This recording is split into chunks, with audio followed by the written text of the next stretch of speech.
What up, YouTube? This is Geo Stealth R1. What do we have here? Well, I ended up having to get it, and I got it in my possession. We are looking at the Mini XRT from Traxxas. Now, here are the pros and cons. Before I even get into my garage, let's talk about this. I'm worried. I'm gonna get that XRT with the cutout over here. I hope not, because I'm gonna be annoyed. Because I have a fan available for it and everything like that, and it has the air. We're gonna see very soon of what is gonna transpire with this. But I ended up buying upgrades as I was at the store. And I said, you know what, let me start upgrading this as it comes out. You know, there's not too many parts that are out there.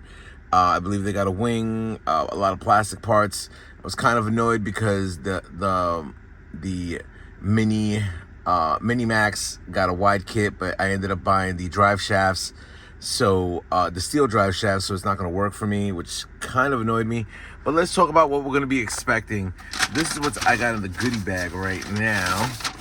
In the goodie bag, I ended up going with the shocks. So now we got the shocks going on there. And then also in the goodie bag, I wanted to buy the aluminum wheelies. So it gives me ball bearings, because this does have the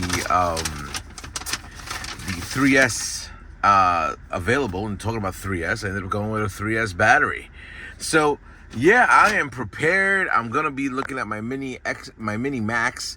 I'm gonna put the VXL system in there. From what I understand, does not have a steel center drive shaft, but I do have an extra one, which is a good thing. There's gonna be tons of upgrades on this that I have ordered, and you're gonna see a lot of aluminum. Yeah, stay tuned.